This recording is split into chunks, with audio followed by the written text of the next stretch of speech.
Entre l'époque où les océans ont englouti l'Atlantide et l'avènement des fils d'Arius, il y eut une période de l'histoire fort peu connue dans laquelle vécut Conan. Laissez-moi vous narrer ces jours de grandes aventures.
Dans une taverne du port de Napolitos, Aélan et Harald rencontrent en secret Polos, un agent de l'amiral de Nice qui rassemble ce qui reste de la flotte argocéenne à Messentia.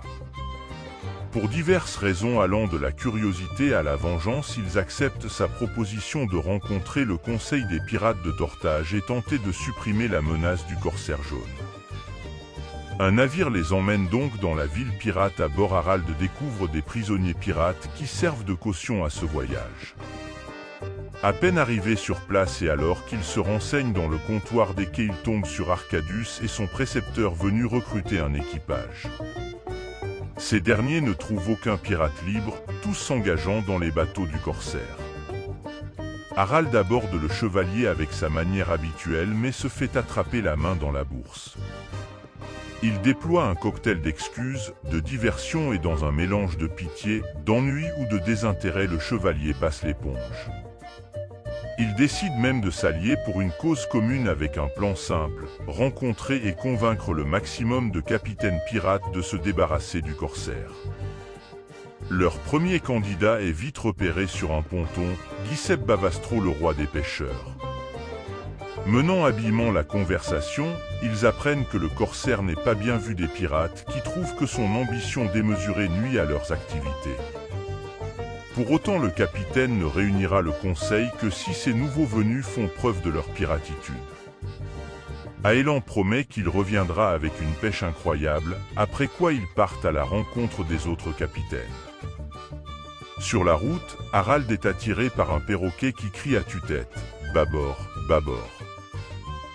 Suivant son indication, il tente de remonter la ruelle et tombe ainsi sur une multitude d'oiseaux qui le font tourner en rond. Il en faut plus pour démotiver un aventurier. Il se met à chercher dans les rues parallèles et tombe sur une boutique de perroquets.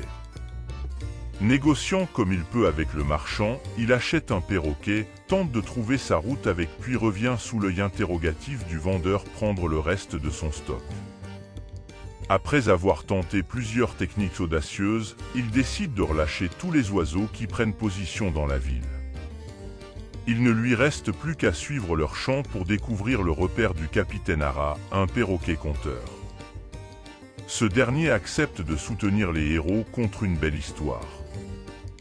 De nouveau, les aventuriers en font la promesse. Ils partent ensuite rencontrer Glostas, le doyen des pirates. Harald, déguisé et bardé de singes et de perroquets, tente de se faire passer pour un pirate traditionnel pour avoir le soutien du retraité de la flibuste. C'est finalement Aélan qui, en mentant éhontément, le convainc qu'il est un pirate destructif moderne mais reconnu. Peut-être est-ce le rhum ou le soleil, mais le vieil homme se retrouve dans cet érudit et lui glisse même à l'oreille des indications qu'il ne comprend tout d'abord pas. Ils visitent ensuite le bazar flottant du pacha Khizr Keraddin. Ce dernier habile marchand leur propose un défi. S'ils arrivent à négocier un objet de valeur contre une fourchette, il les soutiendra. À peine Aélan saisit-il la fourchette qu'il crie de surprise. C'est la plus belle fourchette qui lui ait été donnée de voir, son enthousiasme bien que fin est si démonstratif que le pacha la reprend immédiatement contre un vase ouvragé qui traîne par là. Arcadius passe la cruche à son précepteur lui demandant de l'enchanter. Ce dernier se met à psalmodier en patois du pointant une étrange formule et lui rend la carafe. C'est désormais, dit-il, un pot de chance, quiconque urine dedans le matin n'a plus de chagrin. Le pirate marchand n'en croit pas ses yeux, ces aventuriers sont décidément des camelots bien habiles. Il les soutiendra bien sûr dans leurs futures propositions devant le conseil. Pour rencontrer le prochain capitaine sur leur liste, ils se mettent ensuite à la recherche d'un bateau pour traverser la baie. L'armateur leur parle alors du bateau de la chance, un jeu auquel chaque pirate peut participer. Une seule corde sur 100 mettra à l'eau le vieux navire de Glostas. Aélan comprend alors les indications que lui a glissées à l'oreille le vieux capitaine, mais hélas devant le labyrinthe de cordes il a du mal à localiser la bonne.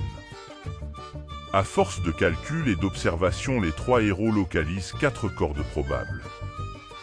Évidemment, ils ratent leur occasion 3 fois et finalement c'est ce brave Quintus qui, revenant d'une course pour Arcadius, est chargé de tirer la bonne corde. Ce dernier devient donc le capitaine du navire de la chance, qu'il renomme bien vite en pot de chance. Reste à trouver un équipage. Ils empruntent en attendant la chaloupe du navire et traversent la baie. À peine posent-ils un pied à terre qu'ils sont saisis par une odeur de saucisse. Le capitaine boucanier Vincenzo Alessandri les accueille dans son campement. Harald part chasser un cochon pour participer au repas. Il tombe sur un porc muni d'une ceinture et d'un sabre. Malgré ses doutes, il ramène l'animal, non sans enlever la ceinture qui termine en barbecue. Vincenzo leur parle de son projet d'organiser la Grande Boucane, une grillade géante. Au large mouille le bateau de Jacotte de la Haye. Les aventuriers vont la rencontrer et pendant la soirée celle-ci leur promet un vote s'ils lèvent une malédiction. Elle leur raconte l'histoire d'Anistus et Tiphanéa, le couple de pirates magiciens. L'un vivant au-dessus des eaux, l'autre en dessous. Elle offre des fruits magiques aux aventuriers leur permettant de respirer sous l'eau pour un temps. La veillée s'éternise et Arcadius se rapproche de la capitaine pendant que ses compagnons repartent finir la nuit avec les boucaniers. Aélan rêve d'un porc géant dans une grotte. Le lendemain, il s'approche en chaloupe d'une épave à l'envers dont seule la quille dépasse. C'est le navire de Tiphanéa. Pendant qu'Aélan pêche un requin géant à l'aide d'un tisonnier sacré du dieu brûlé qu'il gardait précieusement sur lui pour une telle occasion, Harald lui nage dans l'épave. Il s'infiltre au milieu de dangereux chevaliers tritons et vole le médaillon de la magicienne. Les 3 compagnons équipés de ce médaillon se dirigent maintenant vers une seconde épave, gardée par des morts. Brandissant le médaillon, Arcadius écarte les os et monte sur le navire. Il rencontre Anicetus, le capitaine fantôme, et lui offre le médaillon pour qu'il puisse retrouver sa compagne sous les eaux. Ce dernier les remercie et leur confie la voix des morts, un vote supplémentaire au conseil. Il offre également son médaillon. De retour au sol, Arcadius assemble les 2 médaillons et s'aperçoit qu'il peut marcher sur et sous l'eau en fonction de son sens. Il offre le médaillon à Jacotte de la Haye. Cette dernière, touchée par le cadeau, lui offre sa voix et son cœur. Elle lui parle également de sa tante Mama Legba, une sorcière qui vit sur l'île.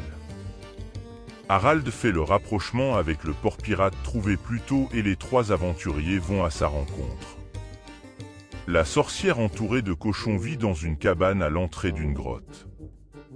Aélan, curieux de nature, lui demande la permission de l'explorer et se retrouve face à la statue du dieu porc qu'il a vue en rêve. L'érudit offre un des fruits magiques encore en sa possession et obtient en récompense le don de parler aux Suidés. Ses deux compagnons offrent également un banquet sur l'autel de cet étrange port et demandent en échange de retransformer les cochons en pirates, renonçant à organiser la grande boucane pour Vincenzo. Arcadius demande à ses pirates de rejoindre le pot de chance, le bateau de son précepteur. C'est ainsi qu'avec une dizaine de pirates nus et un requin décédé, ils retraversent la baie sur leur chaloupe. Pendant que ses compagnons vont vêtir les pirates, Aélan va montrer le requin à Giuseppe Bavastro, le capitaine pirate. Ce dernier, de mauvaise foi, finit par valider la pêche après que l'érudit ait démontré qu'il ne s'agissait pas de chasse au harpon mais de pêche au tisonnier, une technique traditionnelle zingarienne. Fort du soutien de tous ces capitaines pirates, un conseil est organisé et les trois aventuriers pénètrent dans la salle des proues. Là, ils rencontrent les capitaines Seïda de Chem, Zeno d'Argos et Pedro de la Pleza. Ils présentent alors leur demande d'exclure le corsaire jaune qui ne respecte ni l'esprit ni les traditions des pirates.